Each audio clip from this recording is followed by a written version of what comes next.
Bien, ya has hecho todo lo anterior e implementas la medida.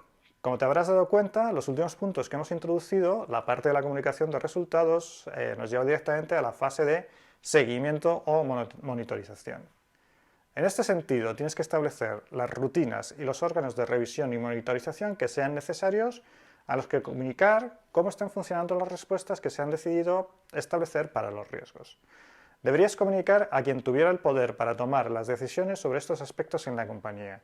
Si las medidas que se aprobaron se han puesto en marcha, si no es así, la razón principal, ¿cuál es? Falta de recursos, medios económicos, personal incapacitado, falta de colaboración del área, etc. Y si se han puesto en marcha, ¿desde cuándo? ¿Cómo están funcionando? ¿Cuál es el impacto real en el riesgo? ¿Cuál está siendo el impacto en el proceso, en el personal, etcétera? ¿Estamos consiguiendo los objetivos que nos propusimos con estas medidas? Es decir, ¿estamos teniendo niveles de riesgo residual que estén dentro del apetito de riesgo de la compañía? Si no es así, y como puedes ver, esta ya es la fase de la valoración de la eficacia de las respuestas en cada caso. Si no es así, insisto, deberías considerar medidas correctivas adicionales sobre las adoptadas. Es decir, si las respuestas implementadas, las que sean, no logran conseguir valores de riesgo residual aceptables dentro del apetito de riesgo, entonces hay que actuar de alguna manera. Por ejemplo, reevaluando la medida que has adoptado en términos de cómo afecta a la probabilidad y al impacto, asegurando que el proceso de ejecución de la medida de respuestas es coherente y está bien ejecutado. En el caso más específico de que las medidas establecidas sean controles, conviene identificar qué tipo de controles son, ¿vale? Porque, en primer lugar, puede tratarse de controles genéricos que actúan sobre el ambiente de control en general, o podemos estar hablando de actividades de control específicas para un evento de riesgo concreto. Si es el primer caso, los controles genéricos actúan sobre lo que se conoce como el ambiente de control de la compañía. Aquí estaríamos hablando de actividades genéricas de concienciación, de mensajes recurrentes sobre la responsabilidad individual y colectiva, de la necesidad de operar de manera correcta, del ejemplo de comportamiento que dan los líderes a la organización, de aspectos como controles genéricos de acceso, por ejemplo, o del establecimiento de políticas, procedimientos y protocolos de actuación para la mayoría de los casos, o la realización y puesta en marcha de planes de continuidad de negocio.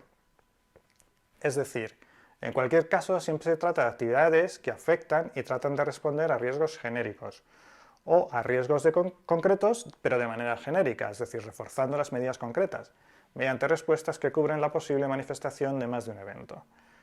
Aquí entraría, por ejemplo, también nuestra política de contratación de seguros de todo tipo, por ejemplo, la manera en la que se seleccionan, contratan y gestionan las relaciones con terceros. O, por ejemplo, lo que veremos en uno de los capítulos de la próxima parte del curso es la manera en que se realiza el lanzamiento de nuevos productos, servicios, estrategias o actividades clave en la compañía. En el segundo caso, en el de los controles específicos, se trata de actividades de control diseñadas para mitigar el impacto de un evento de riesgo concreto en un momento concreto en la actividad de la compañía. Aquí podemos encontrar multitud de ejemplos específicos de esta categoría, pero lo importante es que tienes que tener en cuenta dos características fundamentales a la hora de ayudar a las áreas operativas a diseñar estas respuestas. Y estas características son el diseño, la actividad de control tiene que estar bien diseñada para que pueda cumplir su misión, que es decir, mitigar el riesgo, y tiene que estar diseñada de manera correcta para poder influir en la probabilidad de ocurrencia o en el impacto, o en ambas características. Y la segunda característica es la ejecución. La actividad de control tiene que poder ejecutarse y debe ejecutarse de la manera en la que fue concebida para poder mitigar el riesgo. Si lo vemos con el ejemplo que venimos utilizando a lo largo del curso, el de la bici, podemos fijarnos en lo siguiente. Podríamos pensar como actividad de control para mitigar el evento de riesgo de una caída, utilizar un casco, ¿vale? El diseño del control parece que es correcto, ¿no? Es decir, si yo me pongo un casco, puedo mitigar el impacto en caso de caída, por lo que parece, en este sentido, un buen control. Veamos la ejecución. Si me lo pongo correctamente en la cabeza, lo sujeto firmemente y lo llevo puesto todo el tiempo, la actividad de control serviría para aquello para lo que fue diseñado, es decir, mitigar el impacto en caso de caída y, por tanto, al influir en el impacto, reducir el riesgo. Pero vamos a verlo desde otra perspectiva. Imaginemos que efectivamente mi actividad de control consiste en ponerme un casco. Pero ahora elijo un casco no homologado y que además está un poco astillado en un lado. En esta situación yo diría que el diseño del control no es del todo correcto. Si además yo voy y me pongo el casco en el codo en vez de en la cabeza o no me lo sujeto bien, pues la actividad de control tampoco estaría bien ejecutada y por tanto no serviría para aquello para lo que fue pensada. Por tanto, debes prestar mucha atención tanto al diseño de las actividades de control como a la ejecución de las mismas, ¿vale? Son las dos características fundamentales. Veamos algún ejemplo más concreto en el ámbito de una empresa. Por ejemplo, el evento de riesgo, acceso por parte de personal no autorizado a zonas restringidas de la organización. Podría pensar en una actividad de control mediante cual el acceso a estas secciones esté protegido mediante una tarjeta identificativa personal e intransferible y un código de seguridad en las puertas. Vamos a evaluar la actividad de control propuesta. Venga, empezamos por el diseño. El diseño. Restringir el acceso mediante una tarjeta y un código parece una medida bien diseñada para mitigar la probabilidad de ocurrencia del evento, es decir, la probabilidad de que alguien pueda entrar a esas áreas. Ejecución. La ejecución correcta implicaría que las personas que tienen estas tarjetas las custodien correctamente, memoricen el código de acceso, además de cumplir las recomendaciones de cambiarlo cada cierto tiempo. Hasta aquí bien. Pero ahora imagina que las personas que tienen estas tarjetas no las custodian correctamente. Además, se trata de tarjetas que son muy fácilmente copiables o duplicables y que estas personas no memorizan el código, sino que lo anotan por pereza en un post-it por detrás de la propia tarjeta. ¿Qué podríamos decir ahora del diseño del control y de su posible ejecución?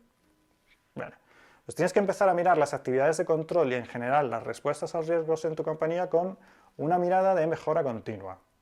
En este caso, podríamos mejorar el control sustituyendo la utilización de un código de acceso por algún parámetro biométrico, como por ejemplo el acceso con tarjeta más huella dactilar. Esto es más difícil de falsificar y es imposible de duplicar. Vale. Vamos a hablar ahora de un concepto que se llama trazabilidad.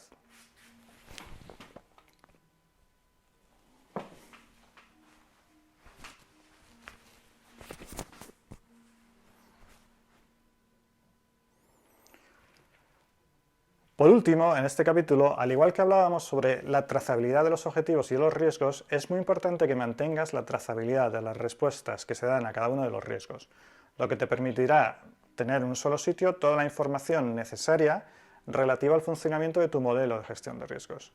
Por tanto, en el mapa que construiremos, incorporaremos a la información relativa sobre objetivos, riesgos, eventos de riesgo, procesos, subprocesos, la información relativa a la actividad de control, con la que daremos respuesta a cada uno de los eventos. Cuando diseñas y ejecutas una actividad de control, ya sea genérica o específica, tienes unas expectativas sobre su comportamiento y sobre la manera en la que va a impactar en la probabilidad, el impacto o ambas características de medición del riesgo. Esta información la incorporaremos al mapa o a la matriz de la que estamos hablando.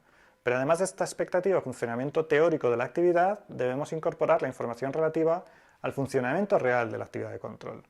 Comparando ambos valores, es decir, la expectativa versus el valor real, podremos asegurar si los controles están funcionando de la manera en la que fueron diseñados y están contribuyendo a mejorar nuestro control de riesgos y a situar los riesgos, el riesgo residual, dentro de la definición de nuestro apetito de riesgo en la compañía.